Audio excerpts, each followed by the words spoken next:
You're seriously telling me beige isn't allowed, but puke yellow with bird poop stains somehow is? These clowns actually threatened to fine me $200 a day because my house was too neutral. Hooking question. What would you do if your HOA claimed your house color hurt community spirit, then flaunted a logo uglier than sin? I'm a civil engineer who moved into this suburban cul-de-sac thinking I'd finally found peace. Quiet neighborhood, decent folks, and a backyard big enough for my golden retriever to pretend he's wild. But peace went out the window the moment the HOA got a whiff of my freshly painted walls. Comment below if you've ever dealt with an HOA dictator. Bonus points if revenge included power tools or sarcasm tone. Curious, sarcastic, a bit vulnerable. I moved into the neighborhood thinking I'd finally made it. After years of climbing the engineering ladder, collecting every contractor nightmare story you could imagine, and putting up with landlords who believed duct tape was a cure-all, this was finally my sanctuary. A quiet cul-de-sac on the edge of town, decent resale value, mature trees, no highway noise.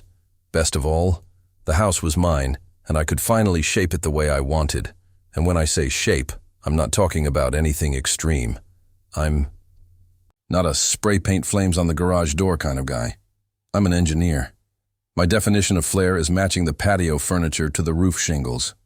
So when I repainted the exterior of my house in a soft, sandy beige, it wasn't some rebellious statement. It was just clean, classic, neutral. Exactly what you'd expect from someone who organizes his screwdrivers by handle length. But apparently, beige was where I crossed the line.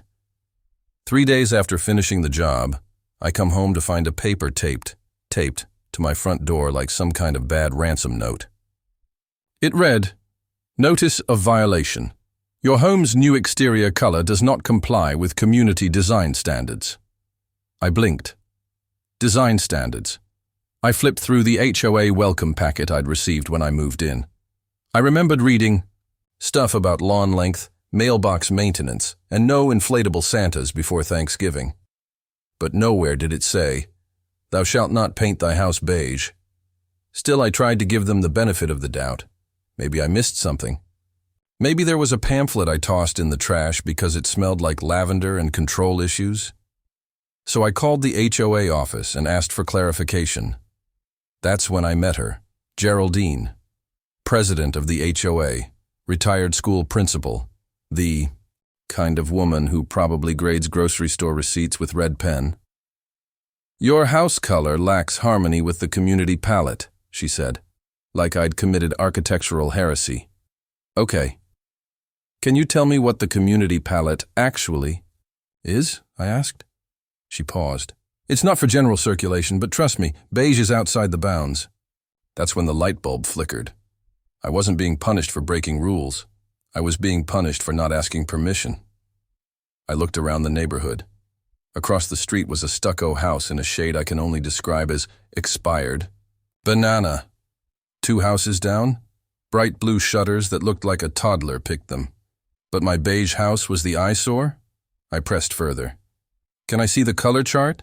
"I'll adjust if needed." Geraldine sighed like I'd asked to borrow her toothbrush.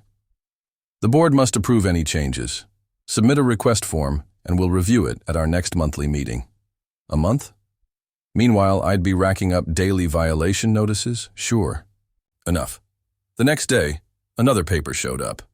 This time, it said the fine would be $200 per day starting in 48 hours.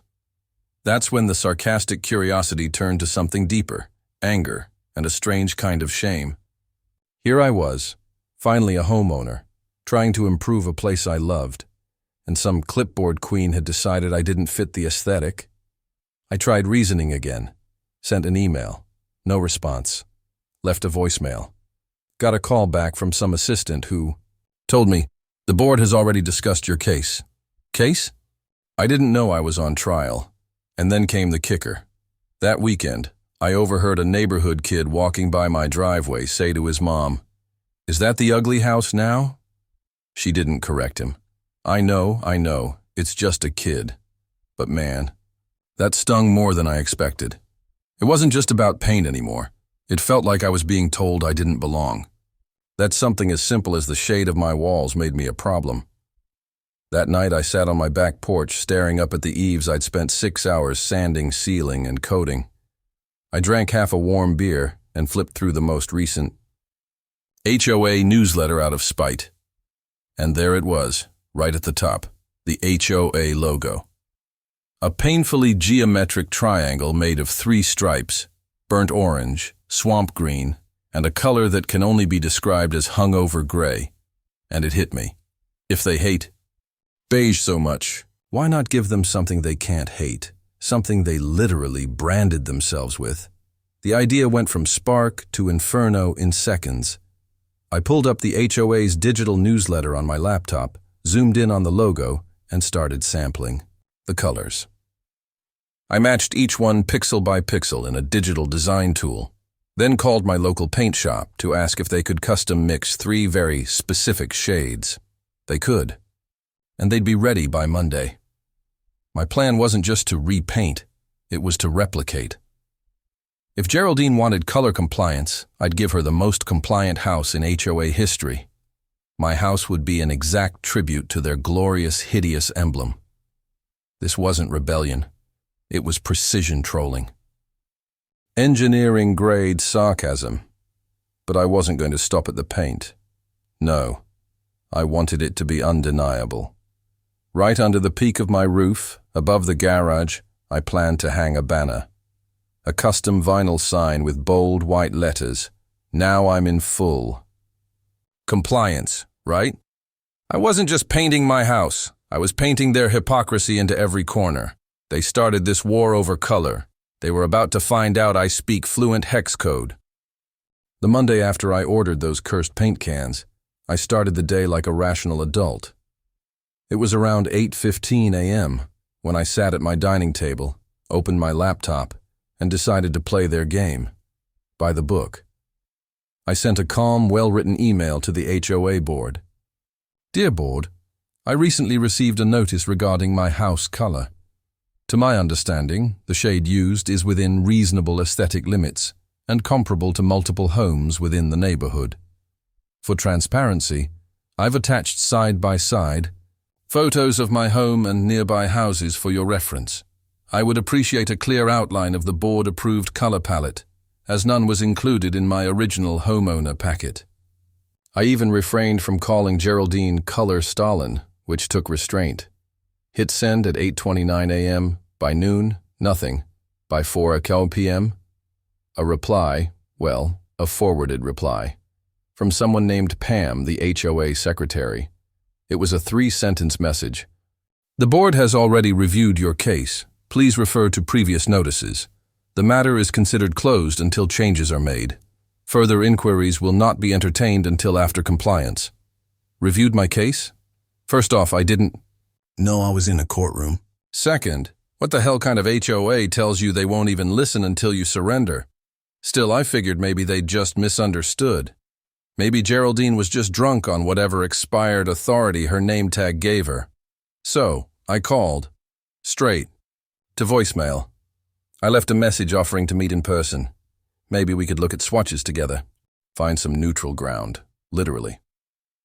Next morning, 10:12 a.m., I get a response. A printed letter in my mailbox, not even emailed. Thick cardstock like it was an invitation to a funeral. Mr. Anders, as you've been informed, your house color is in violation of HOA Design Rule 6.2c. To encourage timely compliance, a community maintenance fee of $600 has been assessed and must be paid within 14 days. Non-compliance beyond that point will result in compounding daily penalties, maintenance. Fee? I wasn't maintaining them. I was painting my house. At that point, I did what any sensible person would do. I called the city. If I was going to war, I wanted to make sure I wasn't marching into a minefield. After being transferred 3 times and explaining my situation with decreasing patience, I finally reached a city zoning inspector, nice guy named Luis, who offered to swing by just to take a look. Said it wouldn't be official, just informal advice.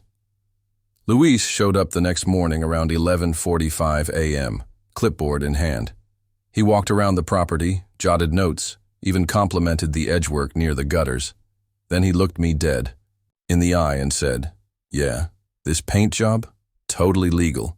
City doesn't regulate exterior paint unless it's neon or reflective. You're fine." We chatted a bit. I mentioned the HOA nonsense. He just shook his head and said, "We see this more than you'd think." I thanked him and sent him off with a Gatorade. Then I walked inside and laughed. That long, bitter, tired kind of laugh, because I knew what was coming next. Sure enough, by 4:30 p.m. that same day, I got another letter, this one certified mail. A $600 invoice, itemized as administrative review, curb appeal damage, and, my favorite, community morale adjustment. That one, $50. I nearly framed it. But it wasn't funny anymore. Because around 6 p.m., I was in the garage wiping down my tools when I heard a kid walking by with his mom. He was maybe 7 or 8. As they passed the driveway, I heard him say, "Mom says our house is the ugly one now," and she didn't correct him, just tugged him along. That hit me harder than I expected. I know it sounds stupid, he's just a kid, right? But I'd spent months saving for that repaint. Nights and weekends sanding, priming, sweating in 95-degree heat with earbuds full of sawdust. And now, because Geraldine had a grudge against neutrality, some 8-year-old thought I was the village troll. That night, I didn't sleep. I sat in my kitchen drinking black coffee at 1:30 a.m., staring at the HOA newsletter from last month still lying under a coaster. On the header, in all its design crime glory, was their logo, a triangle of 3 stripes, burnt orange, swamp, green, and hangover gray. Whoever designed it must have been colorblind and spiteful, and that's when the fuse lit, if they hate beige so much. Then maybe I'll give them exactly what they love. I fired up my laptop, pulled the newsletter PDF into Photoshop, and zoomed in to 400%. One by one, I color-picked each stripe and copied the hex codes. C86F3A, Laver 5F7352, Ver 8D8B89. Then I emailed the codes to Martin, my guy at the local hardware store. He's used to my weird projects. I once commissioned a toolbox that plays Beethoven when opened. "Hey, can you custom mix these 3 exact shades? I'll need about 4 gallons of each. I'm making a statement." His reply, "You going to jail for this?" Hopefully not. Paint was ready for pickup by Thursday afternoon, but I wasn't done. If I was going to troll, I wanted it to be mathematically exact. I mocked up the paint layout in CAD software, using the triangle as my blueprint. Front facade only, 3 angled color bands cascading downward like a cursed rainbow, measured to the inch. The top corner of my roof would begin with the orange, taper down into the green, and end with that glorious, soul-crushing gray right above the garage. But I still needed one final piece. A sign, vinyl, weatherproof, bold font. I placed the order with a local print shop. Now I'm in full compliance, right? 3 feet wide, centered, white block lettering on solid black. I picked it up Friday at 5:52 p.m., just before they closed. Hauled it home in the back of my truck with paint buckets clinking like battle drums. I stood in my driveway that evening as the sun dipped low, bathing the house in gold. Tomorrow morning, Saturday, 8 a.m. sharp, I'd begin, not with anger, not with revenge, but with absolute technical HOA worshipping compliance. They wanted obedience. They were about to see what it looked like when every pixel of their little regime was painted across a real house. Saturday, 7:58 a.m. My garage door creaked open like a curtain rising for a show no one saw coming. 3 freshly sealed cans of paint sat lined up like ammunition on a battlefield. Burnt orange, swamp green, and the world's most depressing gray. I wasn't nervous. Not exactly. But I had that wired energy you get right before doing something you know people will definitely talk about. By 8:15 a.m., I had tarps taped down, rollers locked in, and my speaker playing low-volume classic rock, because if I was About to paint a masterpiece of petty resistance, it deserved a soundtrack.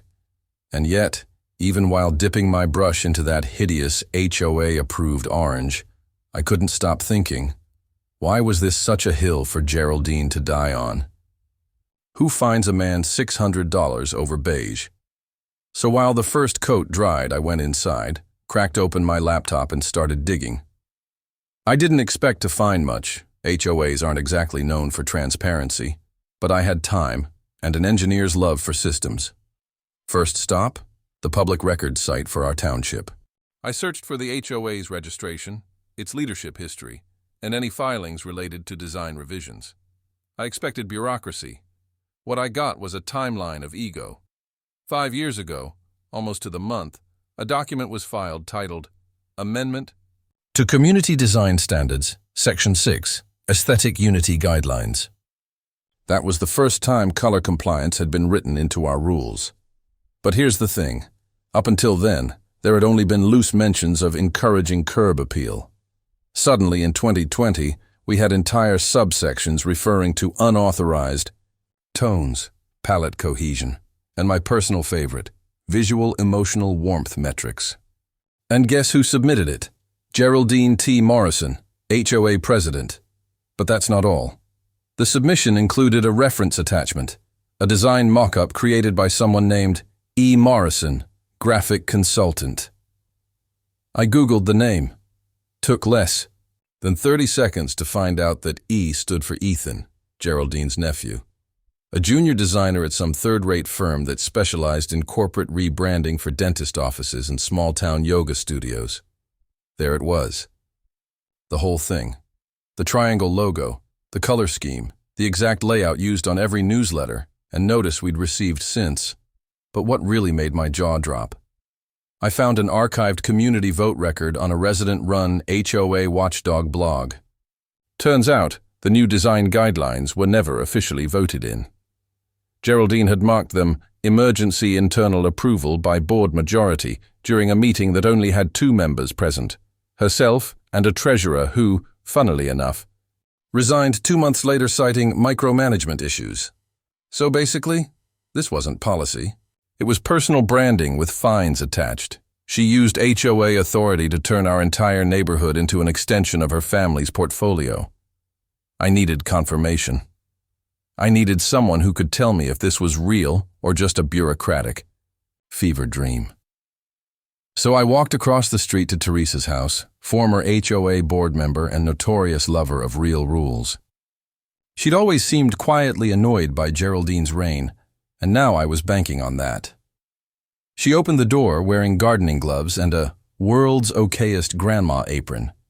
"Morning," I said, trying not to sound like I was about to ask her to help stage a coup. "Got a minute?" We sat on her porch with sweet tea and printouts. She didn't even blink when I showed her the records.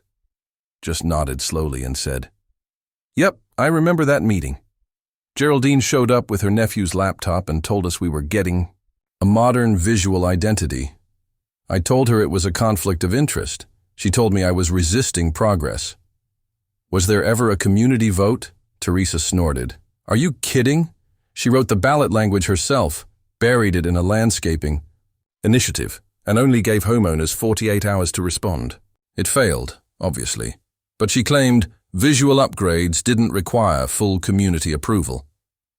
Next month, the bylaws were rewritten.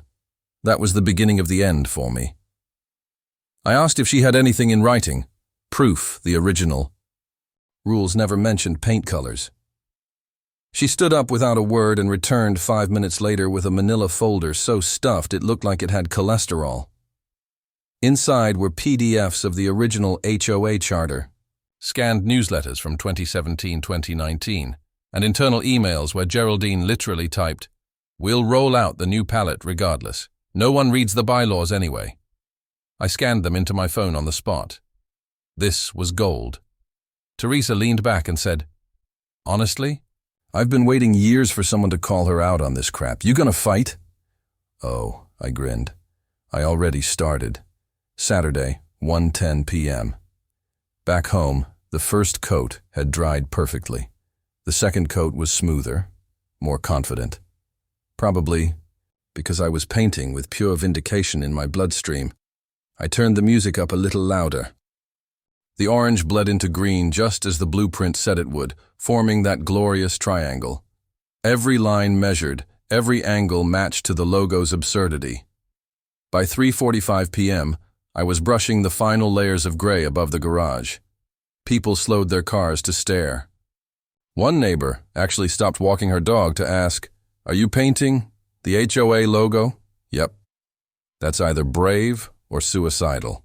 Hopefully both. Then came the pièce de résistance.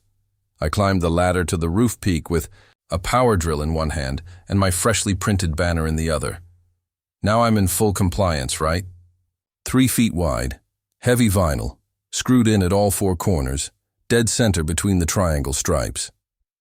I climbed down, took a few steps back into the driveway, and looked at my creation. It was hideous, glorious, aggressively compliant, and at 4:22 p.m., a beige SUV pulled up at the corner. Out stepped Geraldine, her face twisted like someone had handed her a hot cup of sewage. She didn't say a word. Just took out her phone and started taking photos from every angle like a crime scene investigator. I gave her a little wave and mouthed, "Compliance." She peeled off without a word. I wasn't just painting my house anymore. I was documenting a dictatorship, one stripe at a time.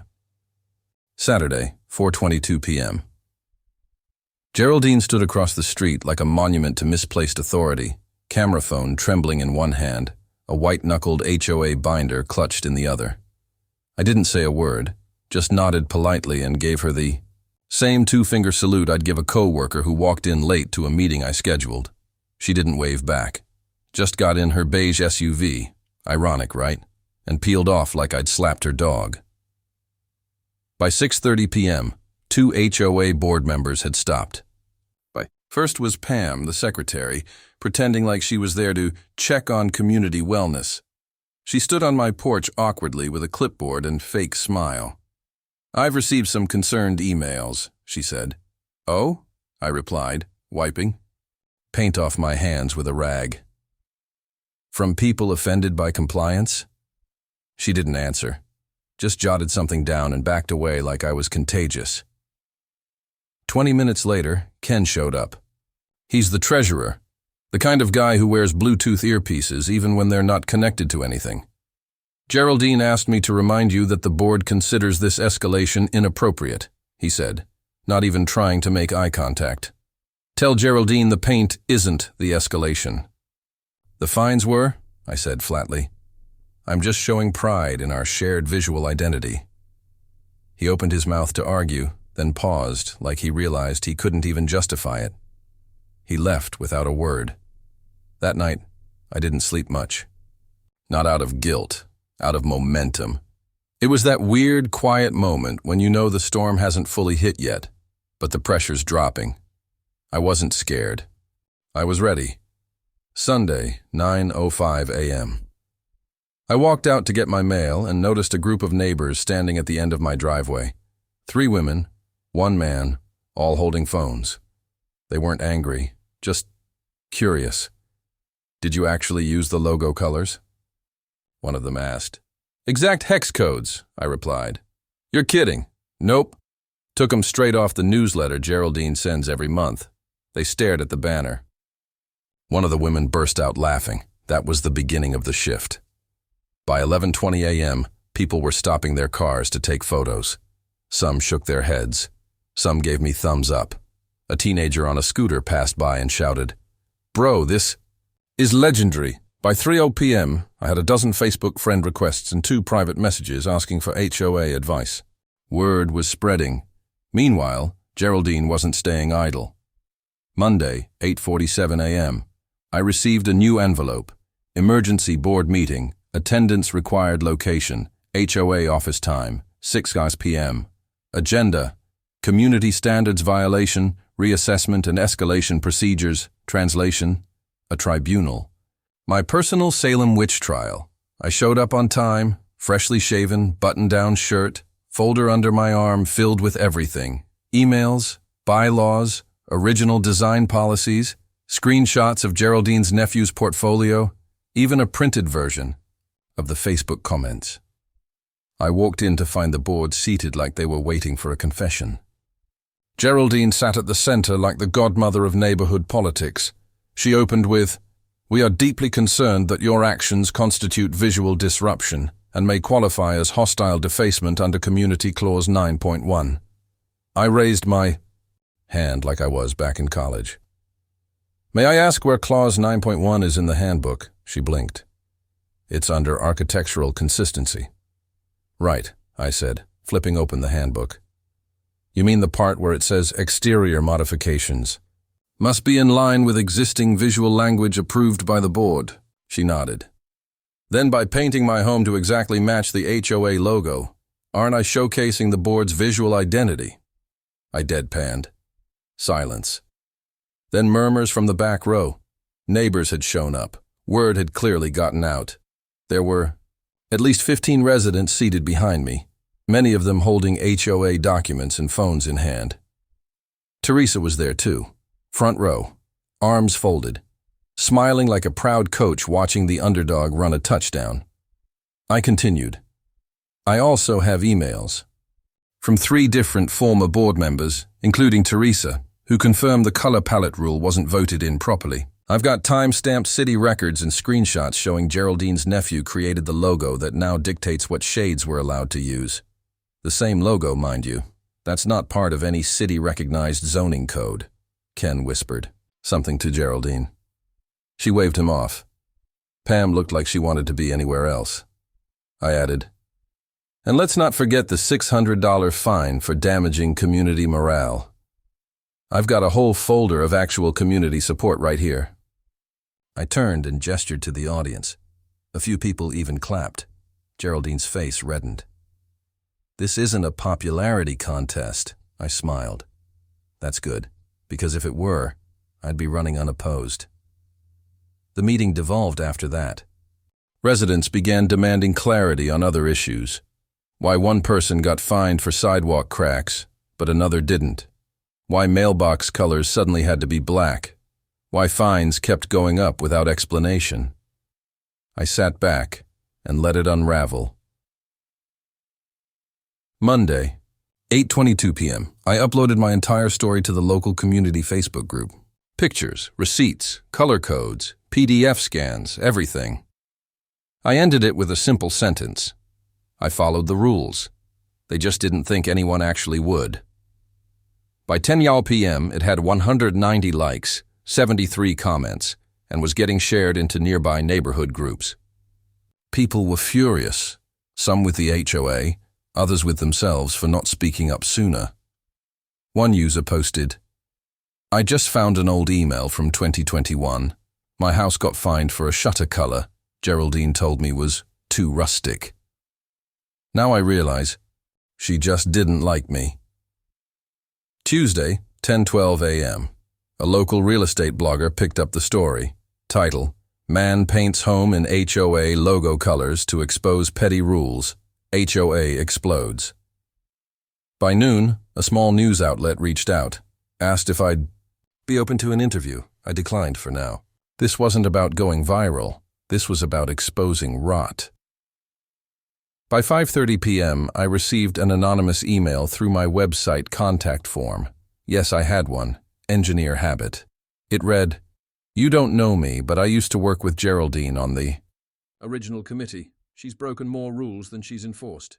I have proof. Let me know if you want it. The subject line, HOA secrets. You're not alone." Wednesday, 9:14 a.m. The day after I received the anonymous email titled, "HOA Secrets, You're Not Alone," I woke up to a sharp knock on my door. Not a neighbor, not Amazon.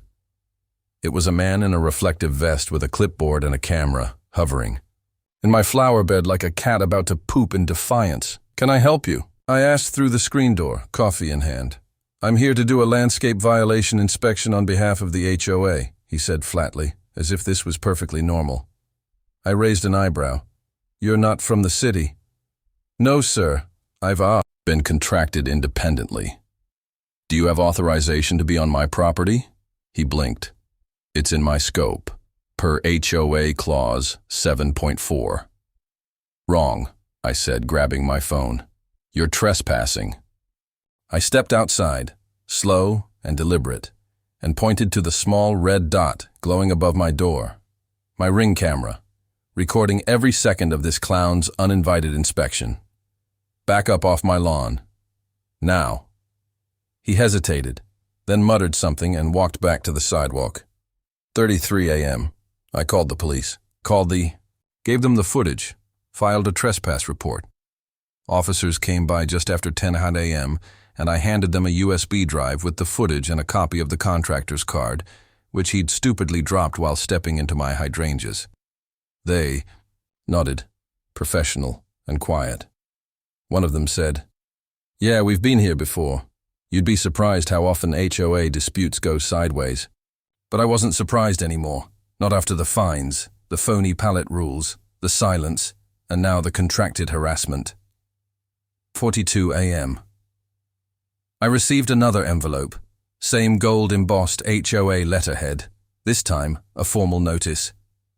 Due to recent disruptions caused by unauthorized signage and paint patterns that do not maintain community tranquility, the board reserves the right to escalate measures within full compliance of Section 11. I didn't even finish reading it.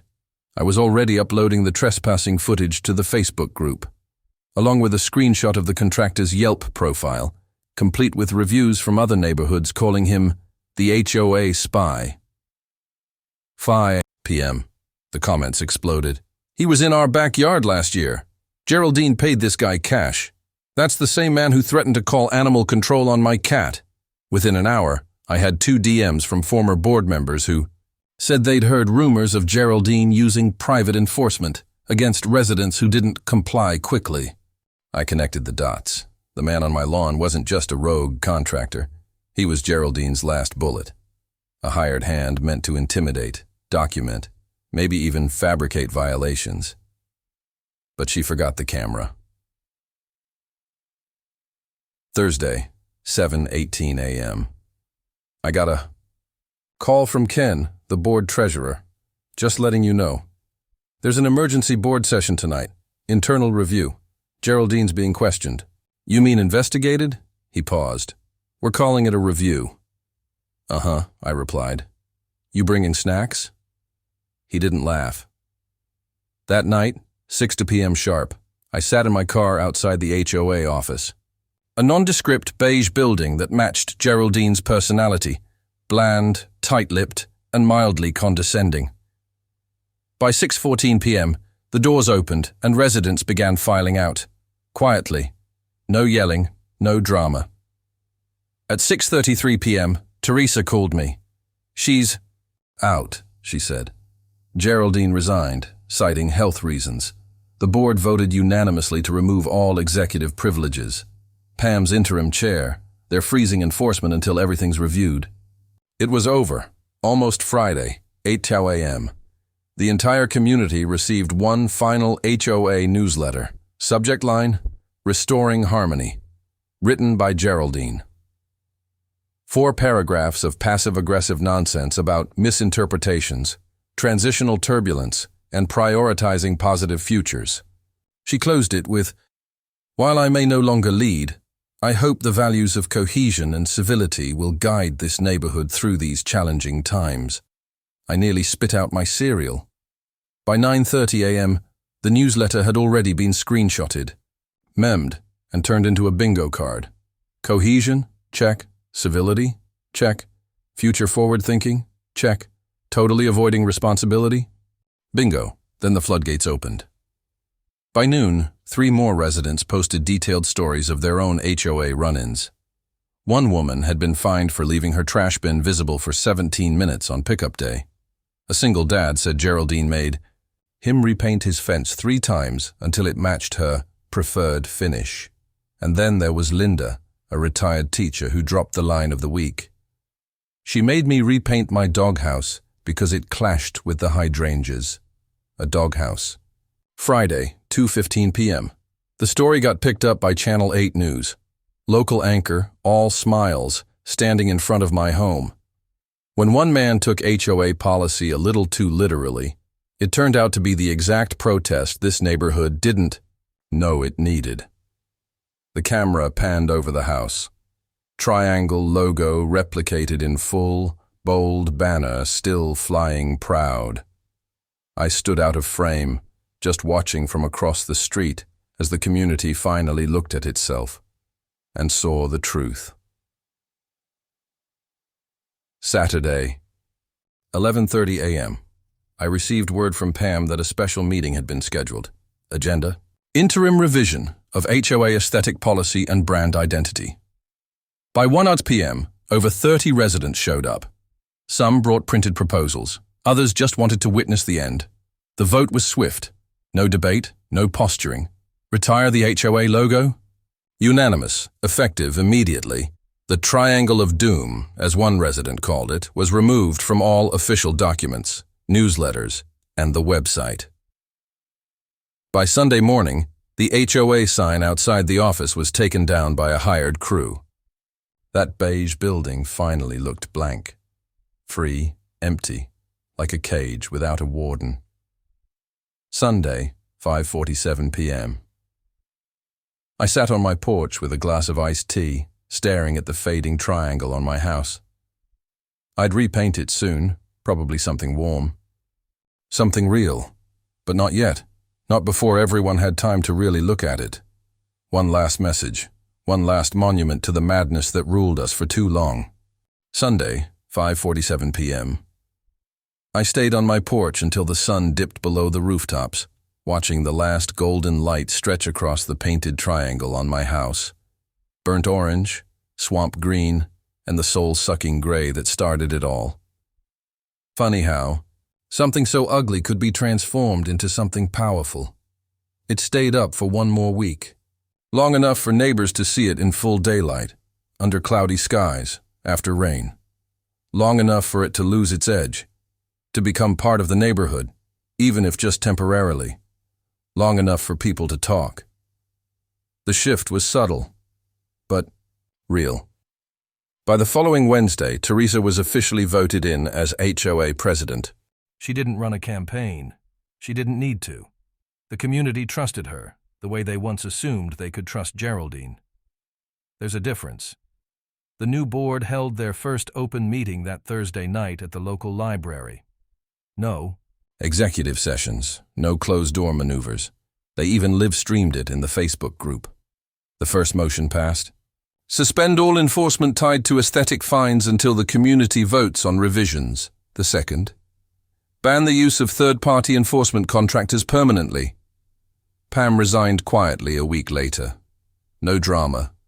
Just a folded paper on the table and a nod. She was tired too. And Geraldine? She vanished like a bad smell on a windy day. The rumor mill says she moved to Florida to live with her sister, someplace near Tampa. One neighbor claimed they saw her post in an HOA discussion forum online asking, "Can I override a committee?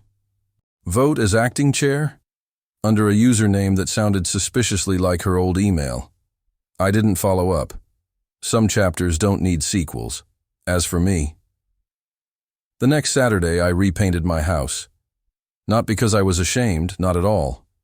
That triangle was the sharpest, most precise middle finger I've ever constructed. But it had served its purpose.